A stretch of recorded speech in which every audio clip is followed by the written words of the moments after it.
Hello friends, இன்றைக்கி October 6th second term first டேங்க. So இன்றைக்கி எனக்கான லன்ச் என்ன அப்படின்னு சொல்லி பார்த்துடலாங்க. ரொம்ப சிம்பிளான சமையல் தாங்க. கீரை சாம்பார். அதுக்கு நான் வந்துட்டு இப்போ இன்க்ரீடியன்ஸ் எல்லாம் காமிச்சிருக்கேங்க. எல்லாமே கழுவி வச்சுருக்கேன். கீரை, பருப்பு, சின்ன வெங்காயம், வெள்ளை வெங்காயம், மசாலா, ஒரே பச்சை மிளகாய், ஒரு தக்காளி, உப்பு எடுத்து வச்சுருக்கேங்க. ஸோ இதை வந்துட்டு நான் எப்போதும் எனக்கு மட்டும் சின்னதாக லஞ்சுக்கு பண்ணுறதுனால ஒரு சின்ன பவுலில் இதெல்லாம் ஆட் பண்ணிப்பேன். தக்காளி வந்துட்டு நான் கட் பண்ணி போட்டுப்பேன்.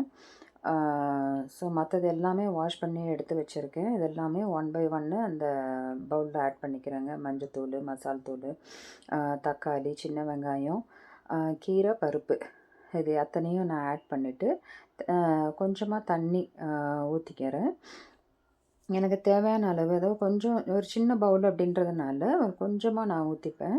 ஸோ அந்த தண்ணி ஊற்றிட்டு ஒரே குக்கரில் நான் rice and sambar at a time பண்ணிடுவேன். ஸோ இதை வந்துட்டு நான் ஒரு மூடி போட்டு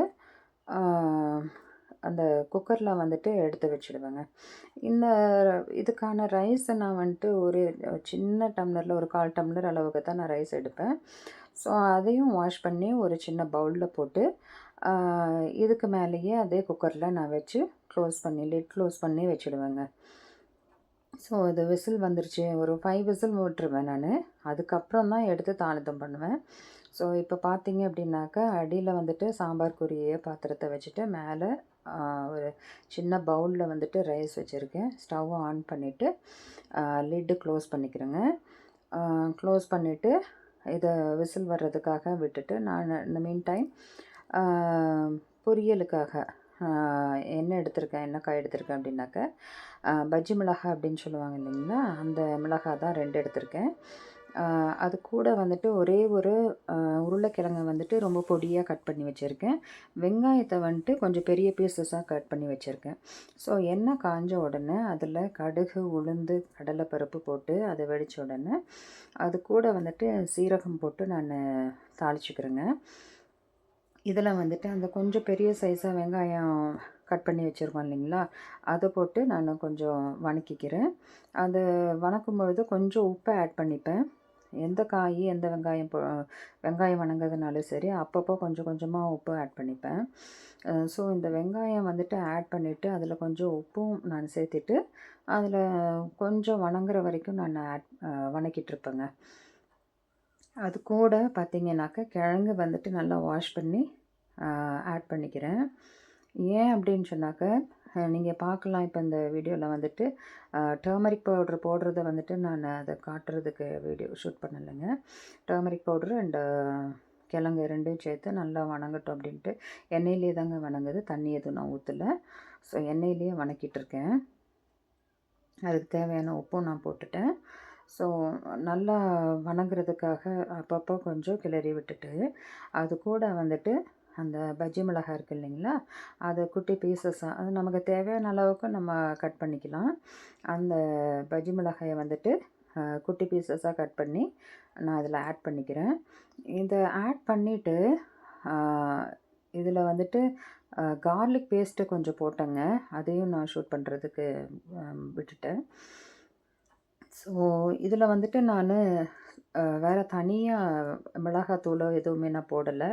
ஏன் அப்படின்னாக்கா, இந்த மிளகாயில் வந்துட்டு அந்த விதை எடுக்காமல் தான் நான் ஆட் பண்ணியிருக்கேன்.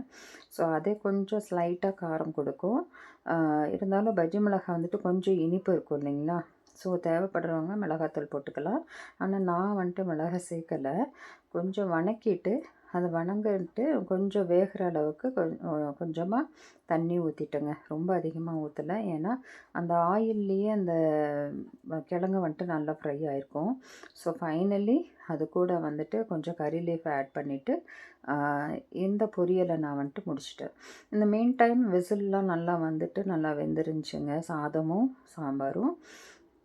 ஸோ அந்த சாம்பார் தாளிக்கிறதுக்காக ஆயில் போட்டு அதே மாதிரி கடுகு, உளுந்து, வெந்தயம், கொஞ்சோண்டு கடலைப்பருப்பு போட்டு அது பொரிஞ்ச உடனே சீரகம் கொஞ்சம் ஆட் பண்ணிட்டேங்க.